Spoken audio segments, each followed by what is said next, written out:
dated them to the time Benjamin Franklin lived there. They've said, oh, he must have been into body snatching. When you link it to his other activities, I think there's probably another explanation.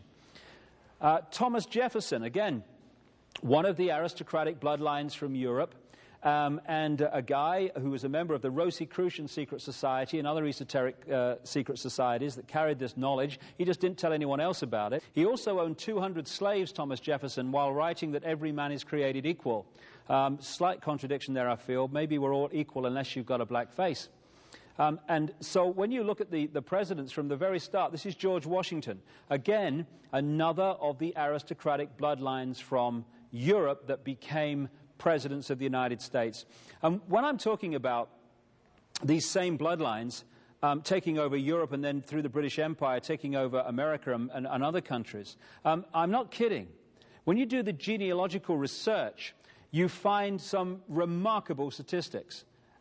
Since George Washington became president in 1789, and including him, every single American presidential election has been won by the candidate with the most British and European royal genes.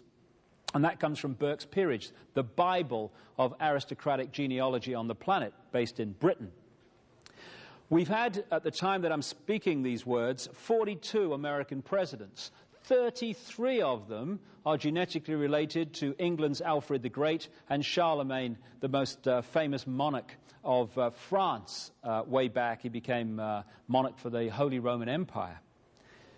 Of the 42 presidents, 19 have been genetically related to England's King Edward III, who has thousands of blood connections to Prince Charles.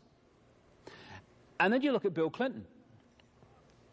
Bill Clinton's a kid from Arkansas, we all know that. He's not connected to any bloodlines, just a kid off the street, made good, because anyone can become president in America. I know, I read it somewhere. Clinton is genetically related to the House of Windsor, to every Scottish monarch, to King Henry III of England, and to King Robert I of France. And this is why, because of his bloodline, that he was taken at a very early age and given this scholarship to Oxford University called a Rhodes Scholarship, which is given to bloodline people in the world to go and be indoctrinated into this agenda in Britain, and then they come back, and the ratio of them that become presidents or people in power behind the scenes in their countries is absolutely vast. It's because of their bloodline.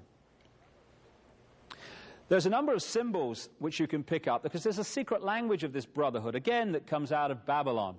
And as the time has gone on, the malevolent use of this advanced knowledge through this, what you might call Babylon Brotherhood that emerged on a global level as it is today, has become the dominating force on the planet, interacting, as I talk about in detail in The Biggest Secret, with this Anunnaki extraterrestrial force or race. One of the symbols is the pyramid, and particularly the pyramid with the capstone missing, the pyramid and all-seeing eye.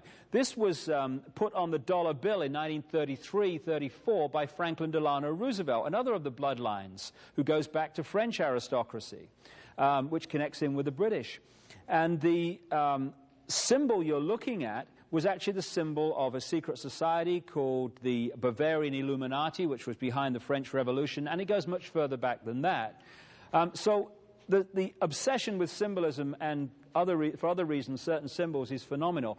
People asked a few years ago during the presidency in France of François Mitterrand, why on earth did they put this big black pyramid, this glass black pyramid, next to the beautiful Louvre Museum? People can understand it, because from an aesthetic point of view, it was ludicrous.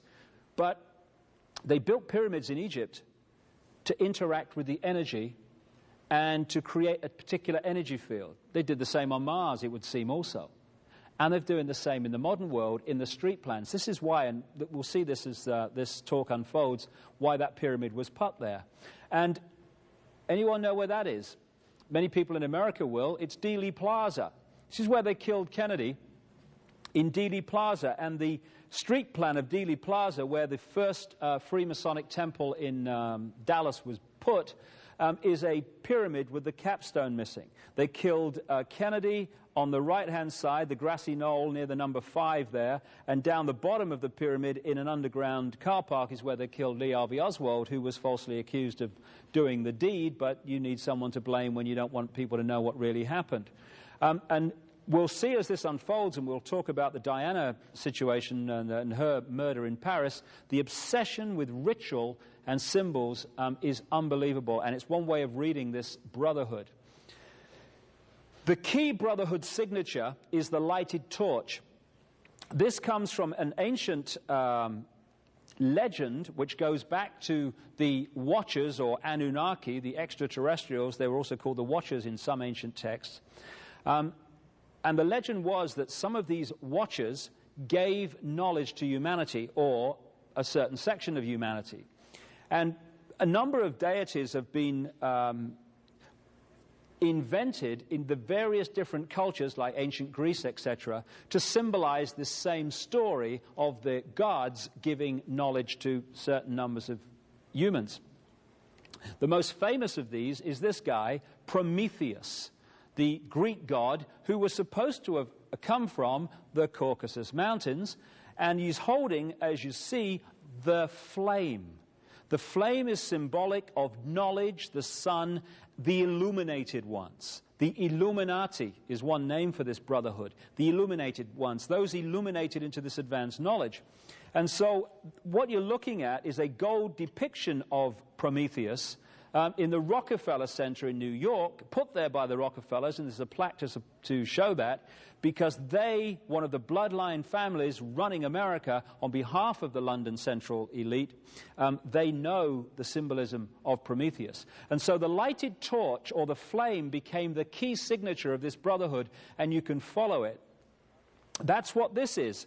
This is an exact replica of the Statue of Liberty in Las Vegas. That's why you've got the fairground ride behind. But what you're looking at is the lighted torch, the sun, knowledge, the illuminated ones, the Illuminati, the brotherhood. Also around the head you see the rays of the sun. Now that's classic Queen Semiramis symbolism. That's basically Queen Semiramis of Babylon. And because of this difference between those in the knowledge, the few, and the masses who are not, people look in America and around the world at that in New York Harbor, and they say, oh yeah, that's symbolizing the land of the free. No, no. It's symbolizing the opposite. It's saying, look, we run the show and we're telling you, and you haven't even got a clue.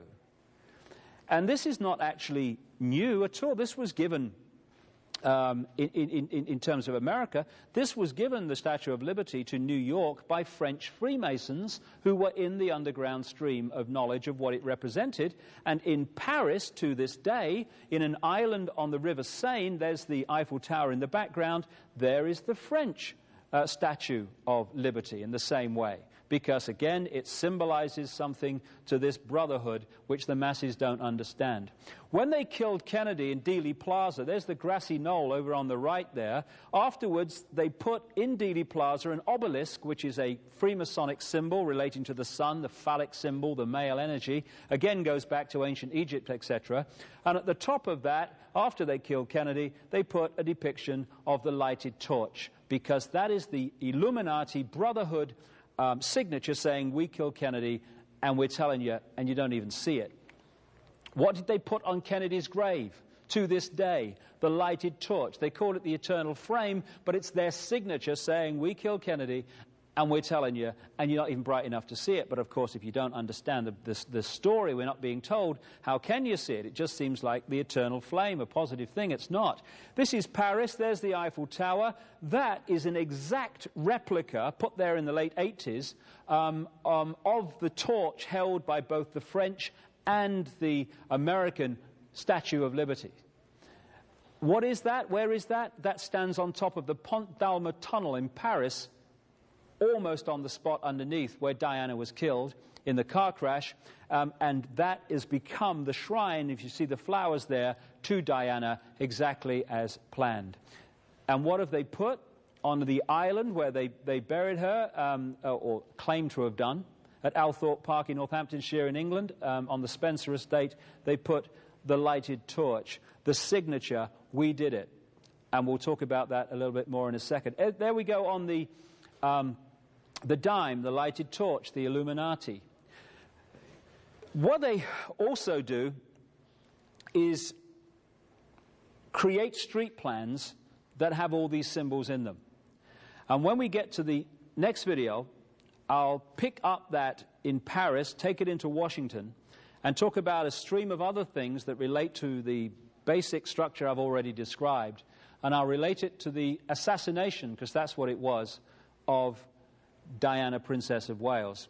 And also, when we've looked at the structure of how we're controlled, we can look at the way out of here, because we're only controlled because we allow ourselves to be controlled, because we give our power away. We take it back, all this stuff is over.